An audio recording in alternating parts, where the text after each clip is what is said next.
Thanks, Liz, and hi, everybody. How are you doing today? My name's Josh, and as Liz said, I work for Condé Nast. We are a global publishing company based in London and New York with offices all over the world for editors and things like that. You've probably heard of a few of our brands, with some of the biggest being Vogue, GQ, Wired. Today I'm going to talk to you about operating a global cloud platform built on Kubernetes and AWS. This is a bit of an overview of the agenda. As you can see, we've got quite a bit to get through in 40 minutes, so I won't spend too much time on some of the earlier stuff, but basically we'll start off by having a look at the Kubernetes landscape, followed by a bit of an introduction to the platform that we run. And then I'm going to be talking about some of the aspects around Kubernetes that you're going to need if you want to sort of productionize a platform for your developers. So we'll start off with the landscape overview, and I'm sure all of you have seen this picture before. The Kubernetes ecosystem is an insanely large and insanely complex beast. It's almost impossible to look at each of these little boxes. I mean, you can't even see it. You can't read that. And if you were at KubeCon earlier this year and you were building a sort of word cloud of the various tools and things like that from the speakers and from the conversations you had in the hall, you'd almost think that everybody has got everything figured out, and this would be what it would look like, basically. And service mesh is cool, but not everyone is up to the point where they're ready to look at service mesh. They've got other problems to figure out. There's still a lot of companies that are looking to get started with Kubernetes. And here are just some of the areas that you need to think about when you're building a platform for developers to deploy their services to. And so I'm not going to be talking about all of these, obviously. So these are the areas I'm going to be talking about. Cluster operations is sort of a catch-all phrase for cluster configuration management, deployment and upgrades, things like that. Service discovery, obviously, service mesh kind of falls under that as well. Security, there's tons of other much more capable people to talk on security than I, and some of them have spoken at this conference today and yesterday. Storage, the reason I'm not going to be talking about that today is because at Condé Nast we don't run persistent services or persistent storage on our clusters, so it's not a problem that we've had to solve yet. And so these are the sort of basic areas in white that I'll be looking at. So to give you an idea of the platform that Condé Nast deploys and runs in AWS, we have clusters in 4 regions. EU Central, EU West, AP Northeast, which is Japan, and US East. We currently operate in 11 wholly owned markets. We have a bunch of licensee markets, but in terms of publications that we wholly own and run internationally, we operate in 11 markets effectively. Right now, the platform is serving 180 to 200 or more million page views a month, with a total eventual readership of over 800 million people. 800 million page views, over 300 million users. So the 23 out of 34 that you see there, that is the publications, the online publications that we're migrating to our platform. In the past, Condé Nast was a bit more separated, so each market operated their own infrastructure, their own stacks. Some were on WordPress, some were on custom CMSs, some were on some no-name thing. And so a lot of this is being brought onto one platform, onto one CMS, onto one set of infrastructure, etc. So this is a high-level overview of the way we bring traffic into our cluster. We are obviously a publishing company. We have a lot of static assets, so having a CDN like Fastly is very important to us.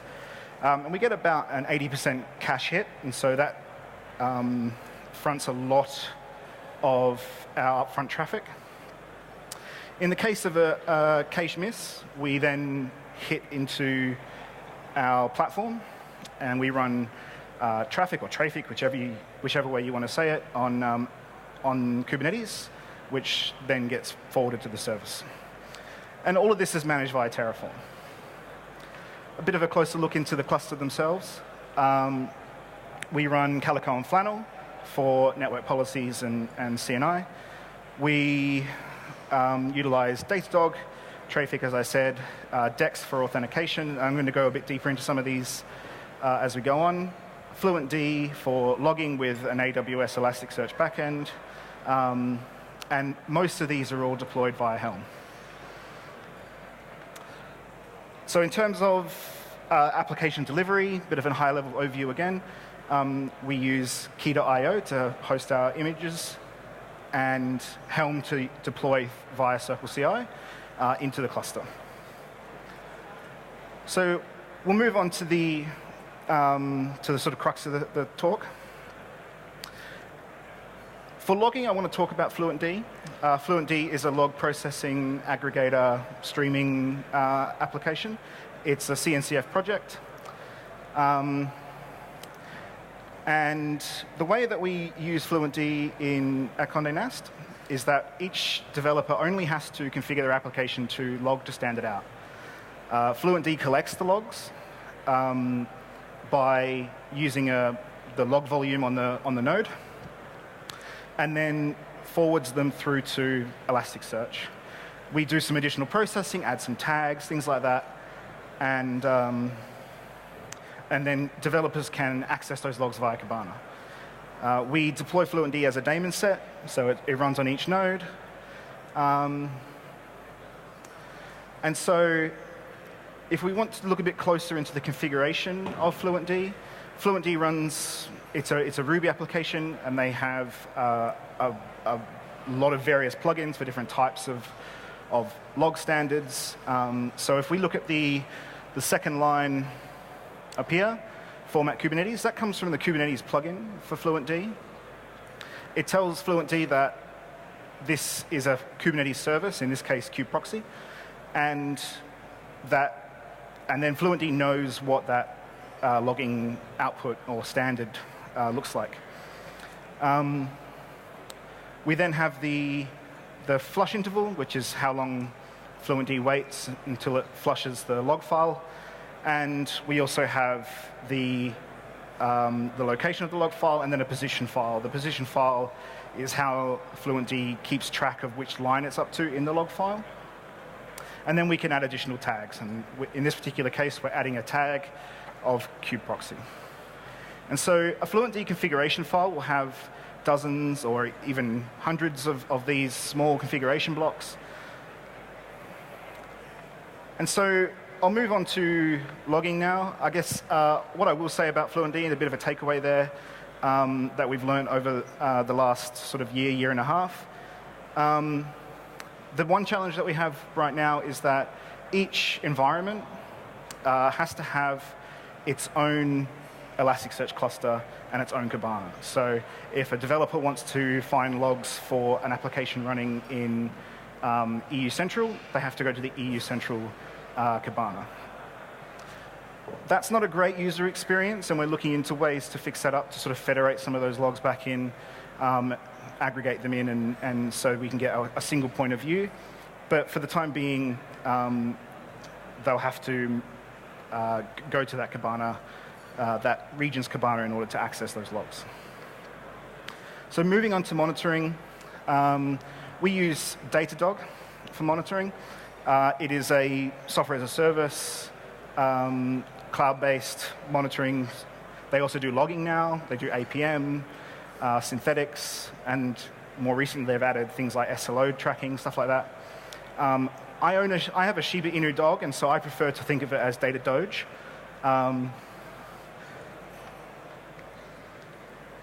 So Datadog runs an agent on Kubernetes. Again, it's deployed as a daemon set. We actually run 2 daemon sets. The first daemon set runs only on master nodes. We give it a priority class that ensures that other applications that are being scheduled onto master nodes are not able to deschedule the Datadog agent on the masters. The worker nodes are just like any other application deployment. In terms of the sort of experience and usability of Datadog, it provides you with that single pane of glass. So no matter which cluster and region, it's all coming into the same viewpoint for the developer, which is pretty good. And the reason we picked Datadog originally, rather than deploying our own service, was just because of the speed of being able to configure and get it up and running. As with all monitoring and alerting solutions, the overall experience is going to depend quite heavily on your strategy. At Condé Nast, we've spent a lot of time moving towards what we like to refer to as like service-based metrics. And so we monitor the user experience rather than individual metrics, such as CPU and RAM. And that isn't just for applications that are running on Kubernetes, but that's also Kubernetes itself. And so an alert only fires based on an SLO. If an SLO breaches, then an alert fires. And so, for example, if we have high latency in a particular region, and we have an SLO that says the average latency of X website should only be on average 500 milliseconds over an hour, then it will fire an alert that will notify a developer if that goes above 500 milliseconds on average. So we used to have a lot of false positive alerts and stuff like that, but we've moved very heavily again towards that sort of service level objective-based monitoring. So some quick takeaways about Datadog. It can become quite expensive fairly quickly, especially as developers ramp up on shipping custom metrics into Datadog. The querying language and formulas can have a steep learning curve, and the docs aren't fantastic at telling you how to gather certain information. And we are, as a result of that, and as a result of the Prometheus and with now Thanos or Cortex, the ecosystem around Prometheus has matured quite a bit since we launched our platform. And so something like Thanos allows us to provide that, again, single pane of glass for all of our metrics. So we are in the process of investigating that. It's on our roadmap. And so we'll see what the future holds for that. So now I'll move on to cluster ingress. We use traffic. Apparently, it's meant to be pronounced traffic. I don't believe it, but it's a reverse proxy and load balancer provided by a company called Condé Nast. I hope I'm saying that right. And it integrates quite smoothly with Kubernetes. This is a bit of an example, a bit of a diagram about how traffic works. So we have a user that hits a URL, which then will come into traffic, and then traffic load balances to the correct service. The way that we operate traffic, from just a quick overview point of view, we have the public endpoint, or the public domain name, comes into Fastly. Fastly will then, if it can't provide a cache response, we then forward that into an AWS load balancer. The load balancer then connects into traffic into the cluster via a private DNS name. And so we also do all SSL termination on the load balancer. Each development team has their own namespace, and eventually we want to provide each application its own namespace rather than just the teams. So each namespace has a public ingress and a private ingress. And what that basically means is that developers via traffic are able to declare whitelists or allow lists or block lists on their services via the private ingress, with the public ingress being open to the internet. So we do this a fair bit for external markets who want to access sort of like admin panels or something like that. So we can limit that traffic down to the IP address of whatever remote office is trying to access a service. As I said, certificates are configured on the ELBs. We deploy traffic via Helm, and each team provides a sort of configuration for their traffic ingress. This allows developers to basically manage all their own ingress, their paths, stuff like that. Doesn't require any input from us on the platform team. This is an example of the configuration block that a developer would provide when deploying via Helm. And this just sits in their application repo. We can declare whether it's an external or internal load balancer, whether we want HTTP redirects, and various forwarding rules for paths and things like that. So next, I'll talk about authentication. So DEX is a service created by CoreOS for OIDC, or OpenID Connect. It allows you to defer authentication to a third-party service like Active Directory or SAML, or other providers such as GitHub or Google, for example. We use GitHub as an IDP or identity provider. The permissions for Kubernetes, the clusters themselves, are all managed via GitHub Teams, and that maps into a Kubernetes RBAC. Since the launch of our platform, we've adopted Okta for SSO across the entire organization. So we have a migration on our roadmap to move from GitHub to Okta. We provide our developers with a custom authentication portal where they click sign in, they allow the application permissions on GitHub, and then they receive the exact commands they need to put into their terminal to authenticate via kubectl. And finally, service account tokens are provided within the CI/CD pipelines, in this case, CircleCI. Developers can't access these tokens, and they're rotated periodically. So it's a bit small, you can't really see it that well, but this is an example of the portal that we provide our developers. As I said, they click sign in. There's some instructions on how to install the Kubernetes CLI. And at the top here, they can click copy, and it provides them with the exact commands they need to run in their terminal to access the cluster via kubectl. So some quick learnings about authentication on Kubernetes.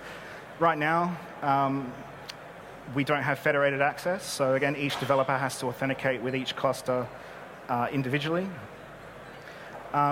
which isn't so bad. They mostly work on the dev or staging environments. We only have one dev and one staging environment with prod environments in each region. So really, they're moving between two clusters rather than all sort of 7, 8 clusters we now have. And the other issue we have is that we have inconsistent permissions between our main identity provider, which is Okta, and GitHub, which we plan to solve in the future. So now I'll talk about application delivery. I forgot to update the number, which is awkward. But we use Helm for application delivery. So for the way that Helm works, just a quick overview is that it's a package manager for Kubernetes that provides you with the ability to create what they call charts charts are effectively just your basic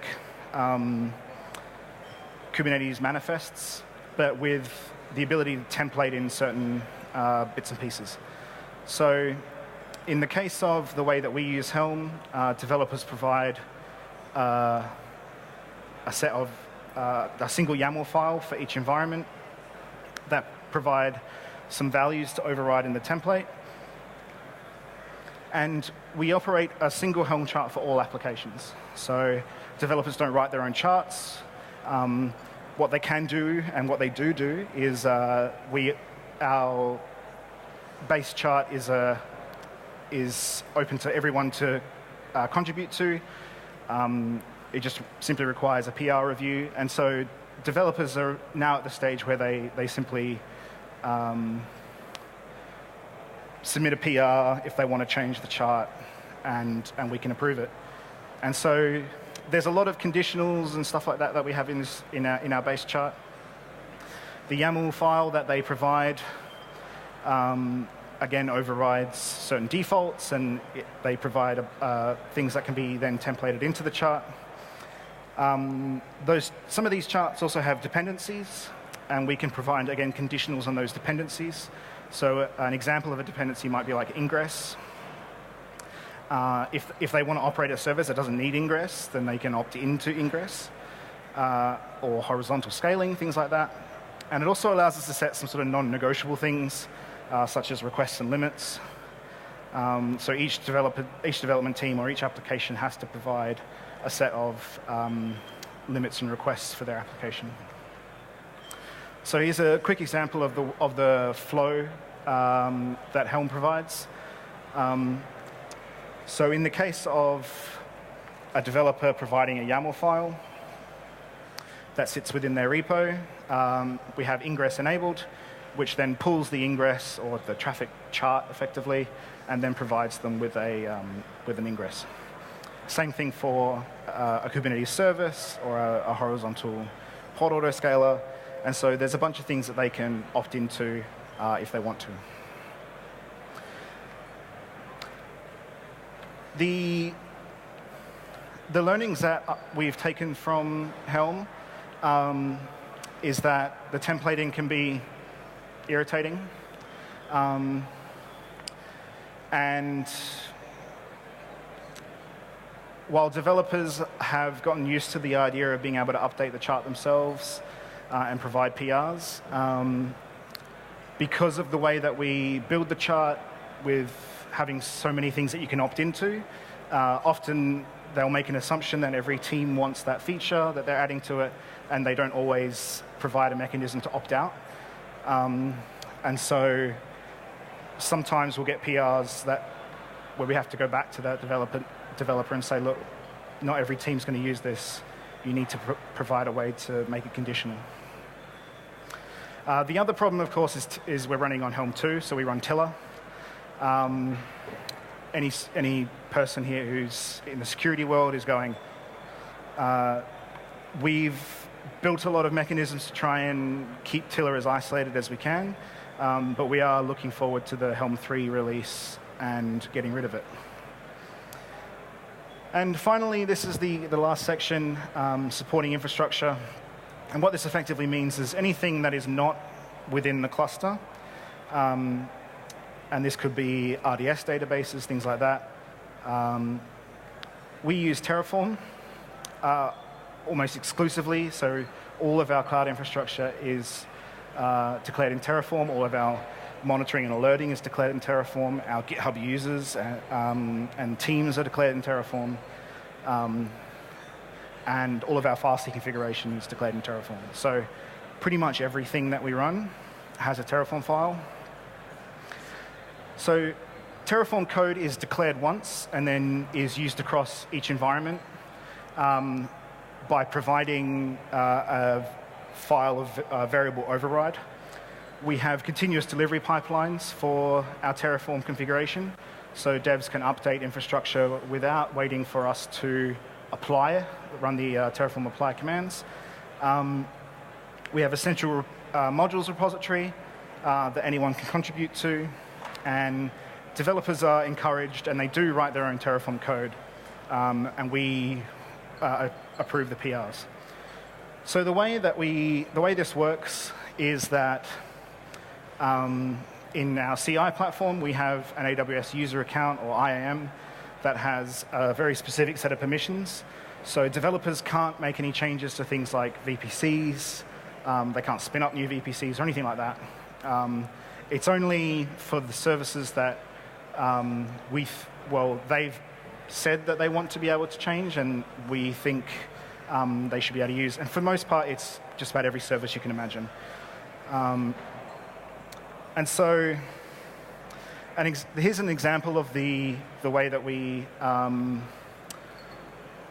automate our Terraform. We have a Terraform directory with different service folders in each one of those. And then we simply have the environments, and then the regions, and then the service in a separate top-level folder with a variables file. In CI, we basically run these commands. We have a bunch of bash scripts that also allow us to see, sort of detect which files have changed. And so we init the Terraform within the service folder for that region, which also means we don't get any conflicts and that kind of stuff. And each one has their own state file in S3. Some of the things that we've learned along the way, we're overzealous with modules, really badly. We have a lot of modules that effectively are only used once, and there's no need to do that. You can just write the Terraform in the repo. So we're a little bit overzealous. The automation of planning and applying the Terraform, as I said, is mostly held together by bash scripts. There's quite a bit of magic in some of those scripts, and they can be a little bit hard to maintain, and especially for a new platform engineer coming into the team, they can be a little bit confusing.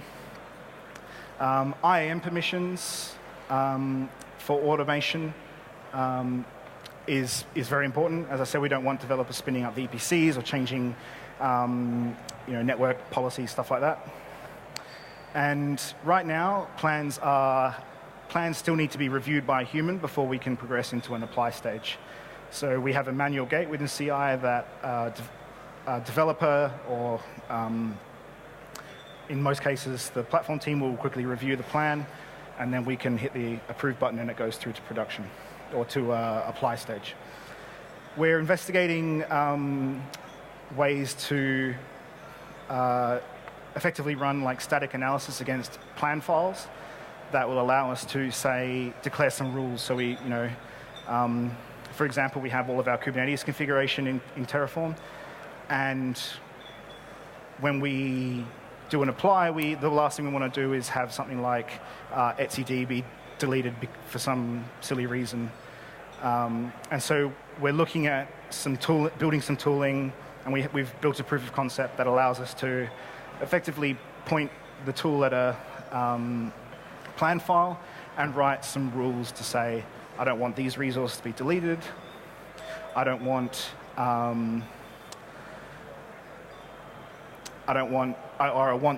certain tags to be on each resource, things like that. And for the most part, that's the reason we actually review the PRs in the platform team ourselves, just so that we can make sure that the right tags exist, and that there's sane defaults. And so we're looking into ways to effectively completely automate that and remove the dependency on us. So a bit of a look into the future of what we're planning in terms of the platform. As I said before, we're investigating Prometheus with the introduction of Thanos and tools like Cortex. We're able to manage Prometheus across multiple clusters a lot easier. We're looking at GitOps. In particular, Weaveworks Flux. so that we can declare our Kubernetes configuration in Git and automatic remediation of that configuration if drift occurs. And lastly, we are looking at service mesh just like everybody else. So that is also something that we are in the process of evaluating, and mostly looking at how we can implement it transparently without sort of messing up the developer's flow or having to make too many changes to applications. So that's it for me. Thank you for listening. Condé Nast is hiring, so if you're interested in that, please come chat to me. Otherwise, all my social information's there. And please rate the session. Thank you very much.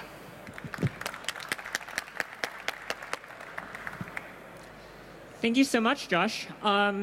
So we have about 10 minutes for questions. I wanted to lead off the questions by asking, have you looked at Terraform Enterprise and Sentinel for kind of the rule-based enforcement of Terraform? And are you using Datadog as SLO product, or do you do SLOs in-house?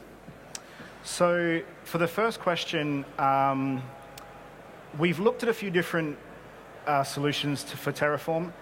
I'm not sure if we looked very heavily into Terraform Enterprise, but we have looked into stuff like Atlas. Is it Atlas or Atlantis? Yeah, Atlas and TFE are the same thing. Yeah. Oh, sorry, no, it's Atlantis or something like that. Yeah, the GitOps Terraform product. We effectively didn't go down that route simply because I guess we thought we could do it better.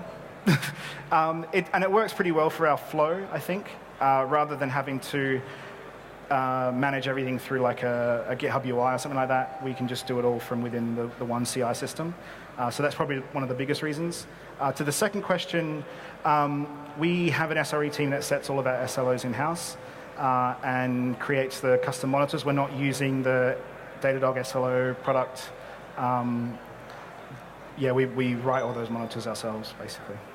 Great, thank you so much. Please raise your hand if you have a question. I'll bring the microphone to you. Hi there. Just a question about the Terraform states. Do you share it between your teams? Yeah, so in the Terraform repo, right now we have a mono repo for all of our Terraform configuration.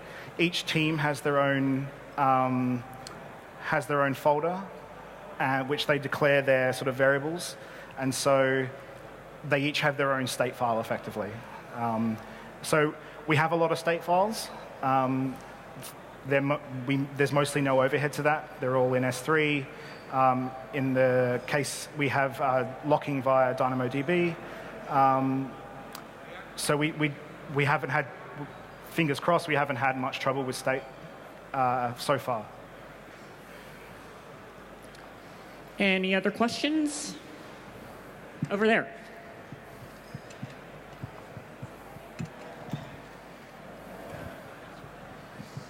Hi.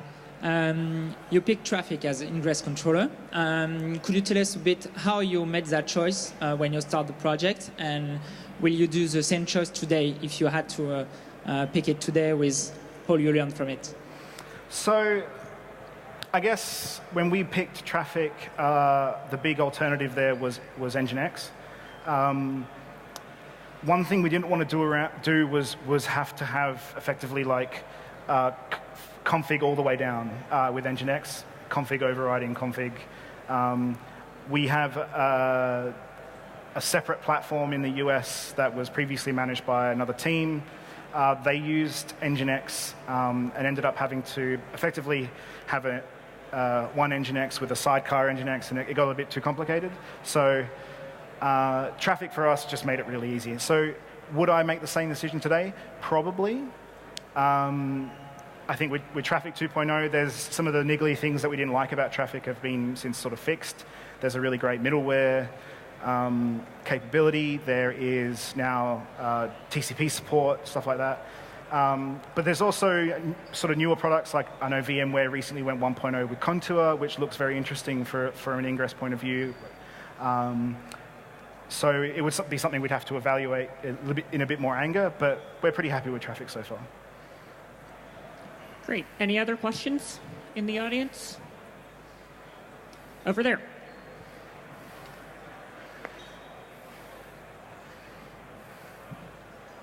Hi, great talk. Thanks a lot. How do you handle the authentication for your third-party supporting infrastructure? You mentioned a bit about for the cluster, but if you have database credentials or something like that, how do they get into your system? Yeah, so right now we're using Kube secrets. Each team has, we've set the permissions for each team's namespace so that they can have their own secrets. And so for database connection strings and all that kind of stuff, they set those as Kube secrets. We are planning to move to Vault at some point. It's on our roadmap, but we have a very long roadmap, basically. So just like probably everybody does. So our US counterparts are using Vault. The reason we actually were using Vault previously, but it relied too much on the developer having to write code in order to utilize Vault properly. Now there's more support for effectively having Vault provide secrets as if they were Kube secrets, directly injecting into the container, stuff like that. So things have improved since we last used Vault, and so it's probably something that we'll adopt again, yeah. Excellent. Any more questions here in the audience? No? Us? Oh, one more. Yeah, I guess last one. How long did it take to build all that infrastructure? So the platform's been live in production since September of last year, so a bit over a year, and it took about 6 months to build with a team of 4 engineers.